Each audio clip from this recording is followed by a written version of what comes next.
पे मैं नहीं पढ़ूंगा, डायरेक्ट आंसर बताऊंगा क्योंकि आपको आंसर का मिलान करना है। तो ब्लूप्रिंट निम्न में से किसका महत्वपूर्ण घटक है पूछा गया है। आपका राइट आंसर होगा परीक्षण निर्माण का। ये परीक्षण निर्माण आपका राइट आंसर होगा। विकास की पूर्व सक्रिय अवस्था निम्न में से किसने दिया था। यहाँ पर देखिए जो पूर्व सक्रिय अवस्था है ये किसके द्वारा दिया गया था विकास की, ये पूछा गया था। तो ये किसके द्वारा दिया गया है, जिन पियाजे के द्वारा दिया गया है। यहाँ पर जितने भी प्रश्न आपको 30 प्रश्न मिलेंगे, यदि आप हमसे 3 से 4 महीने पहले से जुड़े होंगे तो एक भी प्रश्न यहाँ पर उन वीडियो जो हमने आपको 3 से 4 महीने पहले दिए थे, यानी कि जब से देते आए हैं, उनमें से एक भी प्रश्न अलग नहीं गया है। यदि आपने रेगुलर वीडियो देखेंगे तो आप सभी को पता होगा। तो यहाँ पर पियाजे आपका राइट आंसर होगा।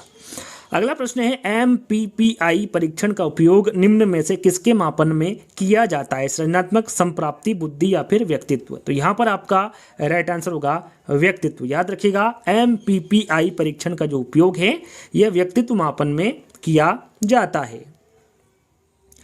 अगला प्रश्न आया था एग्जाम में, अधिगम हेतु निम्न में से क्या सर्वाधिक आवश्यक है। तो यहाँ पर अधिगम हेतु निर्देशन, परिपक्वता, रुचि, अभिप्रेरणा में से पूछा गया है क्या सर्वाधिक आवश्यक है। तो यहाँ पर आपका राइट आंसर होगा अभिप्रेरणा। अभिप्रेरणा आपका राइट आंसर होगा। अगला प्रश्न, शेषवा काल का समय। यहाँ पर देखिए शेषवा काल का समय पूछा गया है, कितने वर्ष से कितने वर्ष तक का होता है। तो जो शेषव काल का समय होता है वो जन्म से 2 वर्ष तक का समय होता है शेषव काल का। तो यहाँ पर तीसरा वाला विकल्प आपका सही होगा। अगला प्रश्न, पूर्व अनुभव के आधार पर संवेदना को अर्थ प्रदान करना कहलाता है। चिंतन, स्मृति, प्रत्यक्षीकरण या फिर कल्पना। तो यहाँ पर आपका सही आंसर होगा प्रत्यक्षीकरण। याद रखिएगा पूर्व अनुभव के आधार पर संवेदना को अर्थ प्रदान करना क्या कहलाता है, प्रत्यक्षीकरण कहलाता है। सीखने में प्रयास व भूल के सिद्धांत का प्रतिपादन किसने किया था। यहाँ पर देखिए प्रयास व भूल के सिद्धांत का प्रतिपादन किसके द्वारा किया गया था पूछा गया है। तो ये किसके द्वारा किया गया था, थॉर्नडाइक के द्वारा किया गया था।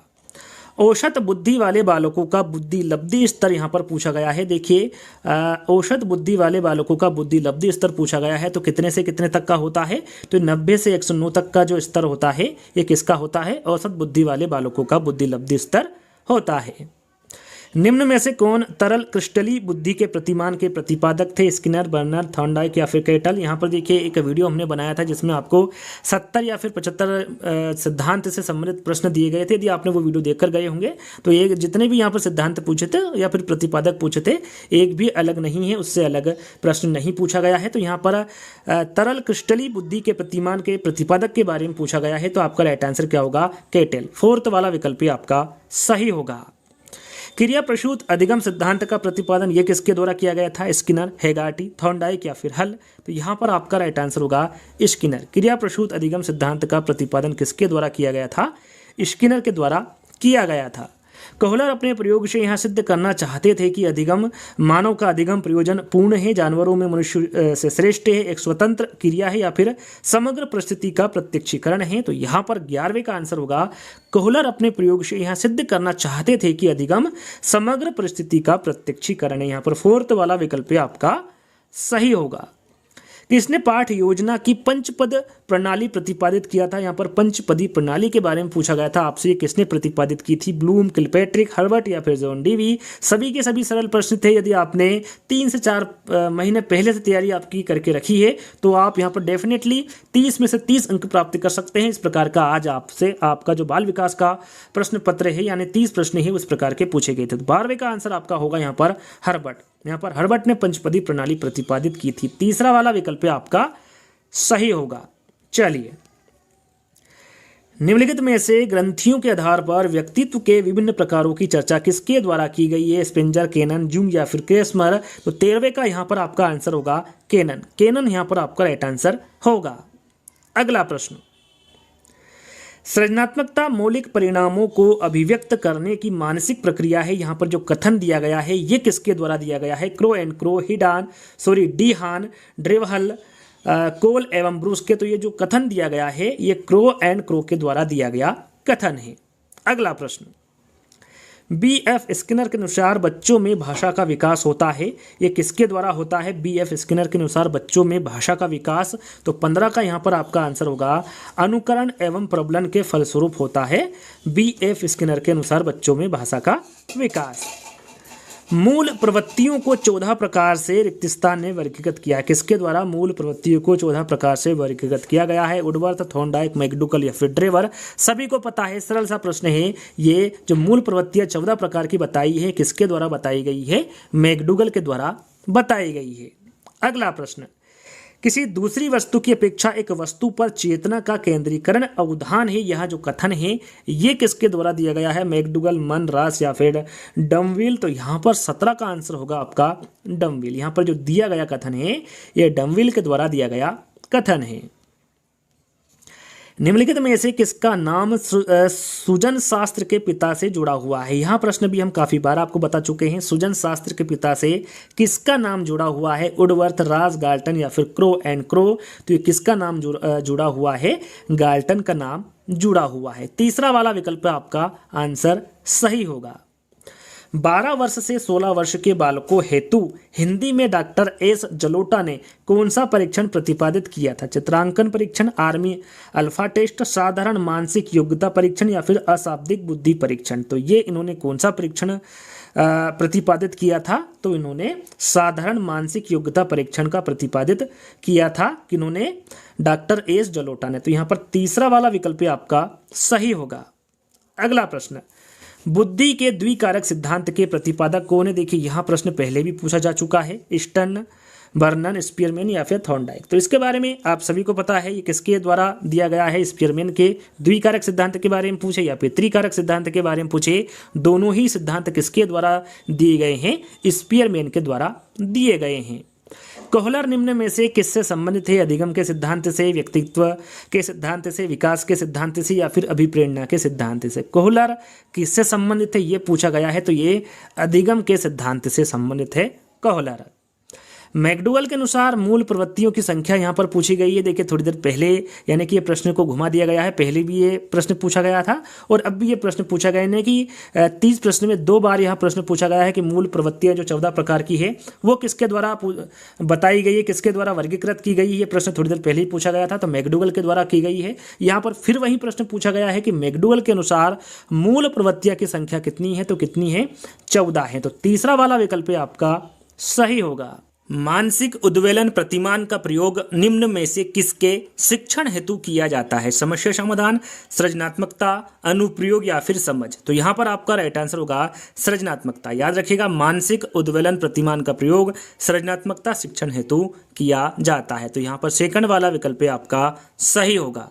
अगला प्रश्न, निम्न में से किसके प्रयोग में कुत्ता एक विषय था, यानी कि कुत्ते पर किसके द्वारा प्रयोग किया गया था ये पूछा गया है प्रश्न में। कोहलर, थॉर्नडाइक, पावलोव या फिर स्किनर। तो हमने जितने भी इंपोर्टेंट वैज्ञानिक के सभी पर इंपोर्टेंट प्रश्न लिए थे। यदि आपने वो वीडियो देखे होंगे तो एक भी प्रश्न वैज्ञानिक से संबंधित प्रश्न आपने गलत नहीं करे होंगे। यहाँ पर कुत्ते पर प्रयोग किस वैज्ञानिक ने किया था ये पूछा गया था आपसे, तो ये पावलोव के द्वारा किया गया था।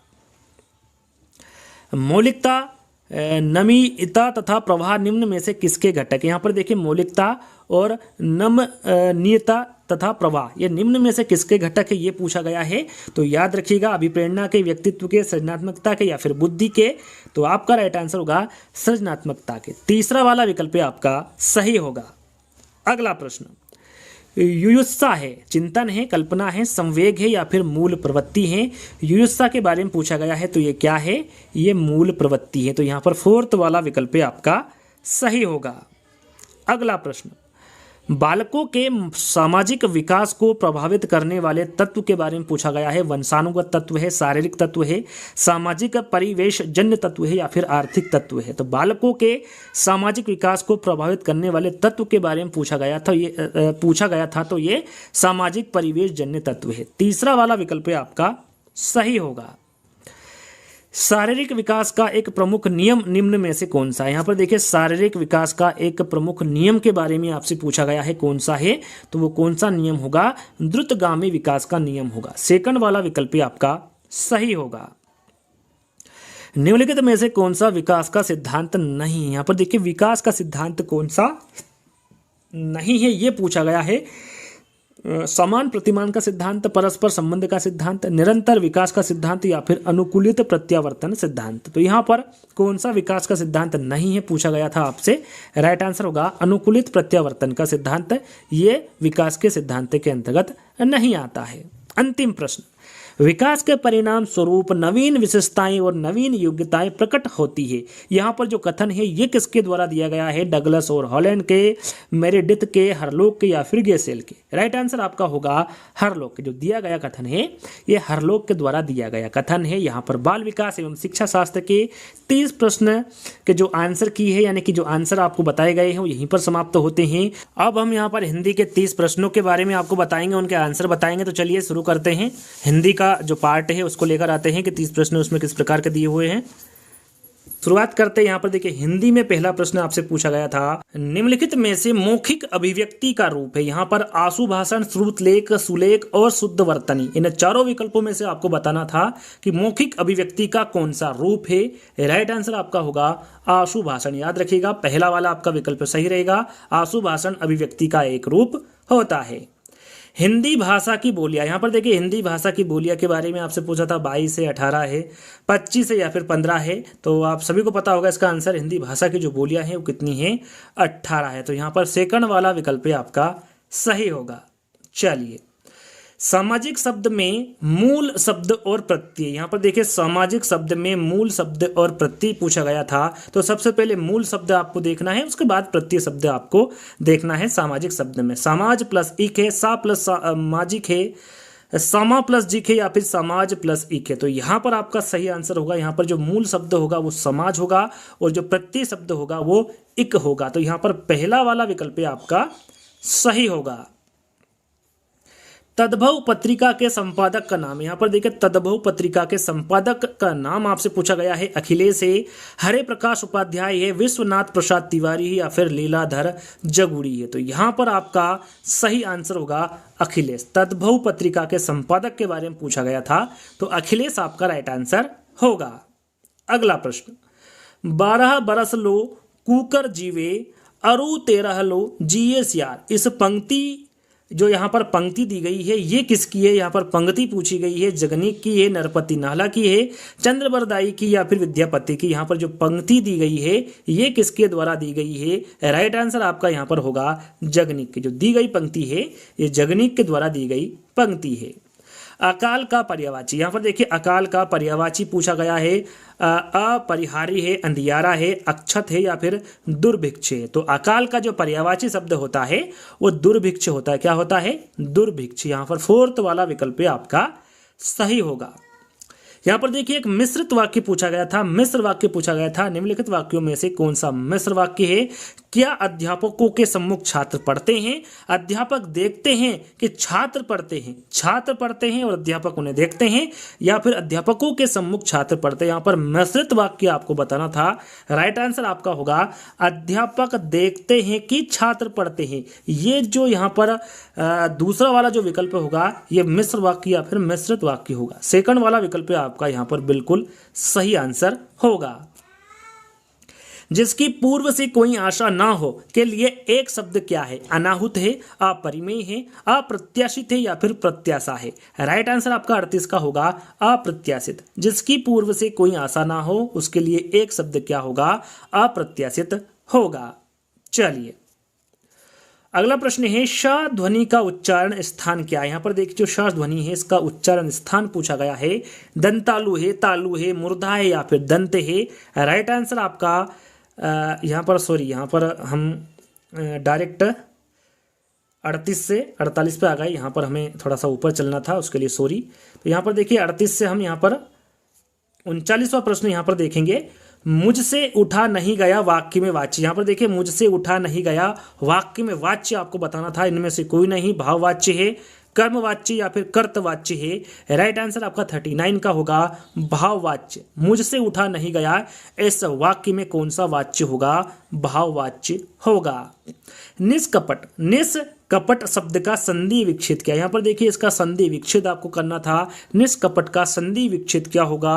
राइट आंसर आपका होगा निह प्लस कपट। और यहाँ पर क्या लगा हुआ है? विसर्ग लगा हुआ है। यदि इसमें पूछा जाता कि संधि कौन सी होगी तो इसमें विसर्ग संधि होगी। यदि यहाँ पर संधि पूछते तो विसर्ग संधि होगी, लेकिन यहाँ पर संधि विच्छेद पूछा गया है तो निह प्लस कपट आपका राइट आंसर होगा। इस देश में हिंदी भाषा का प्रयोग लिखने एवं बोलने में किया जाता है काफ़ी बार और ये प्रीवियस ईयर पेपर का प्रश्न है। वो कौन सा देश है जिसमें हिंदी लिखी भी जाती है और बोली भी जाती है? वो कौन सा? मॉरिशस है, पाकिस्तान है, दक्षिण अमेरिका है या फिर ऑस्ट्रेलिया है? इस देश में हिंदी भाषा का प्रयोग लिखने एवं बोलने में किया जाता है, वहाँ देश कौन सा होगा? मॉरिशस होगा। सूरसागर किस भाषा की रचना है? छत्तीसगढ़ी है, ब्रज है, बुंदेली या फिर अवधी है? इसके बारे में हमने काफ़ी बार जिक्र किया है। यदि आपने हमारे वीडियो देखे होंगे तो राइट आंसर आपको पता होगा। राइट आंसर होगा ब्रज। सूरसागर ये ब्रज भाषा की रचना है। वीरों का कैसा हो वसंत जो कविता है ये किसके द्वारा लिखी गई है? रामधारी सिंह दिनकर, माखनलाल चतुर्वेदी, सुभद्रा कुमारी चौहान या फिर सुमित्रा कुमारी चौहान? तो यहाँ पर आपका 43 का आंसर होगा सुभद्रा कुमारी चौहान। याद रखिएगा, वीरू का कैसा हो वसंत यहाँ कविता किसके द्वारा लिखी गई है? सुभद्रा कुमारी चौहान के द्वारा लिखी गई है। क्षेत्रीय में कौन सा विशेषण है? यहाँ पर जो क्षेत्रीय शब्द है इसमें विशेषण पूछा गया था। सार्वनामिक है, परिणाम बोधक है, संख्यावाचक है या फिर गुणवाचक है? 44 का आंसर होगा गुणवाचक। जो क्षेत्रीय शब्द हैं इसमें गुणवाचक विशेषण होगा। चौराहा शब्द में समास पूछा गया था। अवयवी भाव समास है, द्विगु समास है, द्वंद्व समास है या फिर कर्मधारय समास है? राइट आंसर आपका 45 का होगा द्विगु समास। जो चौराहा शब्द है इसमें कौन सा समास होगा? द्विगु समास होगा। निम्न में से किस शब्द की वर्तनी सही? यहाँ पर देखिए 4 विकल्प दिए गए हैं जिसमें शुद्ध वर्तनी आपसे पूछा गया है कौन सी होगी? तो यहाँ पर अनुग्रहित आपको बताना है कौन सा सही है, शुद्ध वर्तनी कौन सी है? राइट आंसर आपका होगा अनुग्रहित। आप इस तरीके से शुद्ध शब्द लिख सकते हैं अनुग्रहित को। निम्नलिखित में से शुद्ध शब्द, निम्नलिखित में से शुद्ध शब्द, यहाँ पर देखिए फिर से शुद्ध शब्द पूछा गया है तो यहाँ पर शुद्ध शब्द आपको बताना है। तो यहाँ पर जो पैतृक है, पैतृक आप किस प्रकार से लिखेंगे? इस प्रकार से। पैतृक आपको इस प्रकार से लिखना है तो आपका शुद्ध शब्द होगा, यानी कि तीसरा वाला विकल्प आपका एकदम सही होगा। अगला प्रश्न है 48, स ध्वनि का उच्चारण स्थान क्या है? थोड़ी देर पहले इस प्रश्न को हमने पढ़ा था। दंतालु, तालु, मूर्धा या फिर दंत? राइट आंसर आपका 48 का होगा तालु। याद रखिएगा जो श ध्वनि का उच्चारण स्थान होगा वो तालु होगा। अत्यंत शब्द में प्रयुक्त उपसर्ग, यहाँ पर देखिए अत्यंत शब्द में कौन सा उपसर्ग लगा हुआ है ये पूछा गया है। अति है, अति है, आ है या फिर अत है? राइट आंसर आपका 49 का होगा अति। अत्यंत शब्द में कौन सा उपसर्ग लगा हुआ है? तो अति उपसर्ग लगा हुआ है। उपत्यका का अर्थ क्या है? यहाँ पर देखिए उपत्यका का अर्थ आपसे पूछा गया है। पर्वत के पास की भूमि है, पर्वत का शिखर है, प्राणियों के पेट का एक अंश है या फिर सूर्य जिस पर्वत के पीछे से निकलता है, ये उपत्यका का अर्थ है। तो यहाँ पर उपत्यका का जो अर्थ होगा यहाँ पर पर्वत के पास की भूमि इसका अर्थ होगा। यहाँ पर पहला वाला विकल्प आपका सही होगा। यहाँ पर